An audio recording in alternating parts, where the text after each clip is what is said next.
সব শেষ হয়ে গেল। বাড়ির লোক আমার সাথে সম্পর্ক রাখছে না।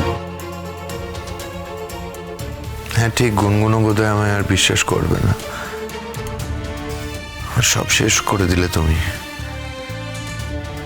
কিন্তু একটা জিনিস তুমি মাথায় রাখবে, অনন্য একটা কথা মাথায় রাখবে, যে আমাদের পরিবারের জন্য গুনগুন অপরিহার্য। আমার বাড়ির লোক ওকে পছন্দ করে আর ও বাড়ির লোককে প্রাণ দিয়ে ভালোবাসে, এটা বদলাবে না। তাই বুঝি?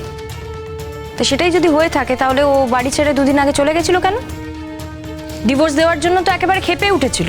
আরে লোকের মুখে কি কথা শুনে, দু চারটে কথা শুনে নিজের মতো গল্প বানিও না তো। এক কথা বারবার বলছি, নিজের গল্প বানিও না। দেখো গুনগুন, সব কিন্তু আসলে এই তোমার ওই তিন্নি দিদির খেল, বুঝেছো? সব ওর খেল। ও ইচ্ছে করে আমাদের বাড়ির ছেলেকে ফাঁসিয়েছে, নিজে সবটা পাকিয়েছে, ইচ্ছে করে করেছে। তো বাবিন তো যেতে চাইনি। ওর যদি মনে অন্যরকম কোনো উদ্দেশ্য থাকতো ও তো যেতে চাইতো। ও তো যেতে চাইনি। ও বারবার আমাদের বুঝিয়েছে যে ও চায় না যেতে। আমরাই কি ওর কথা শুনিনি? ও গুনগুন, গুনগুন, তুমি কিছু বলো মা। ও মালতী, বলো রে মালতী। আমি আর কি বলবো বলো? তোমরা যেটা ভালো বুঝবে সেটাই করবে, আমার আর কিছু বলার নেই। তুমি না বললে কি করে হবে মা? তার মানে এখনো আমার ছেলের উপর তুমি রাগ পুষে রেখেছো? আমি নিজের চোখে যেটা দেখে এসেছি সেটা আমি কিচ্ছুতে ভুলতে পারছি না। আজ বলে নয়, আমার মনে হয় আমি কোনোদিন ওটা ভুলতে পারবো না। আচ্ছা বেশ, তাহলে তুমি আরেকটু সময় নাও গুনগুন। এত চট করে তোমায় কিছু বলতে হবে না, তুমি আরেকটু সময় নাও। তার মানে ছেলেটাকে বাড়ি ফেরাবে না? বাবা, তোমার ছেলেকে তুমি বাড়ি ফেরাবে সেটা তো তোমাদের ডিসিশন না। আমি একটা বাইরের মেয়ে হয়ে এটা বলতে পারি যে তোমার ছেলেকে বাড়ি ফিরিও না। তোমাদের যেটা ইচ্ছা হবে তোমরা সেটাই করো। এই কথা বললে মা, এই কথা বললে? তোমাকে আমরা কখনো বাইরের মেয়ে বলে বিবেচনা করেছি? একেবারে করনি। তোমাদের মনটা অনেক বড় তো জ্যাঠাই, তাই হয়তো করনি। আর এটাও তো সত্যি যে তোমাদের বাড়ির ছেলে কেন বাইরে থাকবে বলো তো? আমার না হয় অন্য একটা থাকার জায়গা আছে, আমি চাইলেই চলে যেতে পারি, কিন্তু ও তো বাড়ি ছাড়াও ওই গেস্ট হাউসে থাকবে না। না, এটা একদম উচিত না। আর ও যদি অন্য কাউকে ভালোবেসে থাকে বৌদি ভাই, তাতে ভুলটা কি বলো, অন্যায়টা কি? তার জন্য ওকে বাড়ি ছাড়া হতে হবে? কখনো না। আমার ছেলে এরকম একটা কাজ করতেই পারে না, ওর এরকম রুচিই নয়। অনন্যার মতো একটা মেয়ে, অনন্যা কেন, কোনো মেয়ের সাথে এরকম একটা জঘন্য। কি বৌমা, তুমি না ওকে চিনতে পারোনি। আমি তো মা, আমার চিনতে ভুল হবে না। তাই হয়তো হবে। আমি হয়তো তোমার ছেলেকে ঠিক মতো চিনতে পারিনি, নাহলে আমি যেটা দেখলাম সেটা বিশ্বাস করলাম কি করে? তোমার তো কোনো দোষ নেই গুনগুন, নিজেকে দোষী ভাবছো কেন? দেখো, আমরা সবাই তো এটাই বিশ্বাস করেছিলাম, যেটা চোখের উপরে দেখেছিলাম।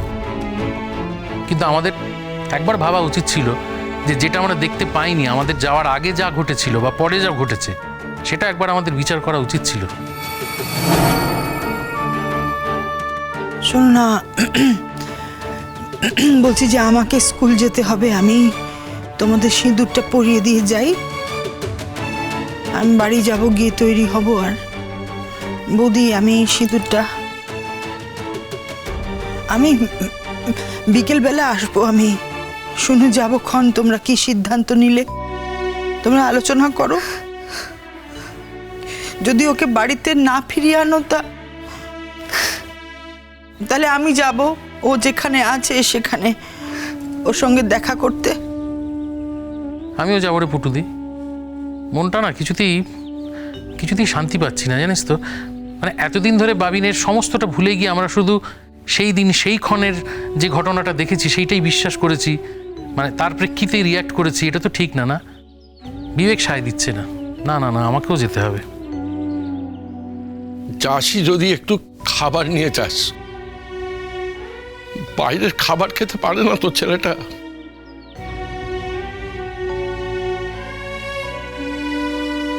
আমি তো তোমায় কিছু বলিনি এইগুলো।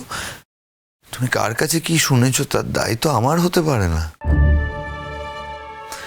তুমি গুনগুন সম্পর্কে কিছু বুঝতে পারবে না, তোমার বুঝতে অনেক সময় লাগবে, কারণ তুমি মানসিকভাবে ব্লকড হয়ে গেছো। এই ব্লকেজ কাটাতে তোমার অনেক সময় লাগবে অনন্যা। আমি তো বললাম তোমায় যে এইভাবে বাঁচা যাবে না, সুস্থ হয়ে ওঠো, তোমার কাউন্সেলিং দরকার, প্রয়োজন পড়লে আমি ডাক্তারের কাছে নিয়ে যাব, বারবার বললাম। তুমি যে জীবনটা বাঁচছো না অনন্যা, এভাবে বাঁচা যায় না, কারণ এই জীবনে তো কোনো ফুল নেই, শুধু কাঁটা। কাঁটার উপর কি করে বাঁচবে? খারাপ লাগছে এই কথাগুলো তোমায় বলতে, উপায় নেই। তুমি তো আর কোনো উপায় রাখোনি বলো। পুরো জীবনটা ডিস্টার্বড হয়ে গেছে আমার পরিবারের লোকজন, গুনগুন, কেউ বিশ্বাস করছে না আমায়, কথাই বুঝতে চাইছে না। এখন তুমি যে কথাগুলো বলছো, যে মিথ্যে কথাগুলো মানুষের সামনে প্রতিস্থাপন করার চেষ্টা করছো, আমার তো ইনস্টিটিউটেও লজ্জা লাগছে। আমি তো স্টুডেন্টদের সামনেও আর মুখ দেখাতে পারবো না বোধহয়। এগুলো করো না অনন্যা, তুমি যেগুলো করছো না, আমার কাজের জগতেও এই পুরো বিষয়টা ছড়িয়ে গেলে আমার খুব ক্ষতি হবে। করো না প্লিজ। সেই জন্যই তো বলছি, এই সব কিছু বন্ধ করো, ডিভোর্সটা দিয়ে দাও। বৌদি,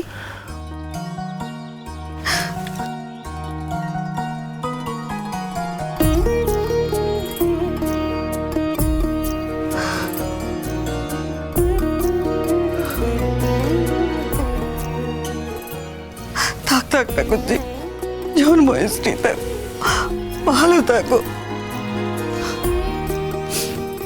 মেজো বৌদি, থাক ঠাকুরজি, থাক।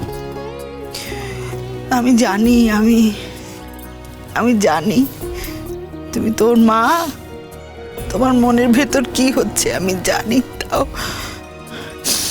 আজকে সিঁদুরটা পরে নাও।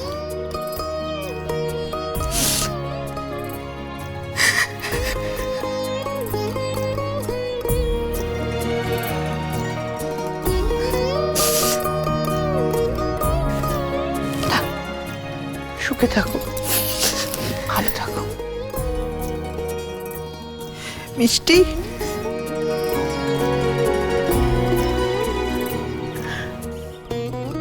ও পুটু পিসি, পুটু পিসি, কবে আবার সবকিছু ঠিকঠাক হবে বলো তো? এই বাড়িটা আবার কবে আগের মতো হবে বলো তো? সব ঠিক হয়ে যাবে। আমার মন বলছে সব ঠিক হয়ে যাবে। আমাদের গুনগুন আর বাবিনের সম্পর্ক আবার আগের মতো হয়ে যাবে। দেখো, অনন্যা বুঝতে পারবে যে গুনগুন আর বাবিনের সম্পর্ক একদমই হেলা ফেলার নয়, যে হঠাৎ করে ধূমকেতুর মতো এসে দাঁড়িয়ে পড়লেই, সিঁদুর পরে দাঁড়িয়ে পড়লেই সব সম্পর্ক শেষ হয়ে যাবে। এটা হতে পারে না, সব ঠিক হয়ে যাবে। তোমার মুখে ফুল চন্দন পড়ুক গো পুটু পিসি, তাই যেন হয়, তাই যেন। মিষ্টি, ভালো থেকো মা, বেঁচে থাকো, ভালো থাকো। দেখো দেখো সৌজন্য, আমি তোমাকে প্রমিস করছি, আমি তোমাকে খুব ভালো রাখবো। গুনগুন তোমাকে কখনো ভালো রাখতে পারেনি, খুশি করতে পারেনি, তো আমি পারবো। আমি তোমাকে খুশি করতে পারবো। তুমি হয়তো অনেক বেশি কর্তব্যপরায়ণ বা সেবা করতে পারো, বা অনেক পাংচুয়াল, কাজের প্রতি সিরিয়াস, কিন্তু আমি গুনগুনকেই ভালোবাসি, আমার ওই মেয়েটাকেই চাই। আমার জীবনে ওকে ছাড়া আর কাউকে চাই না। কি বললে তুমি? কি বললে আরেকবার বলো। ছাড়ো আমায়, ছাড়ো। কি বললে তুমি? কেন বললে? ওই নামটা কেন নিলে বলো? আমার কষ্ট তোমাকে হচ্ছে, বারবার ছাড়ো। আমি বলছিলাম এই নামটা তুমি নেবে না। তুমি বুঝতে পারছো না আমার কতটা জেদ বেড়ে যাচ্ছে এই তাতে নামটা আমার তুমি কিছু যতবার করার বলছো। নেই, কিছু করার নেই তাতে আমার। শোনো, আমি বলছি আমার শরীর খারাপ করছে, আমায় দয়া করে তুমি।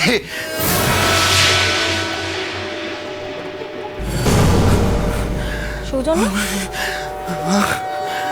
এই সৌজন্য, মা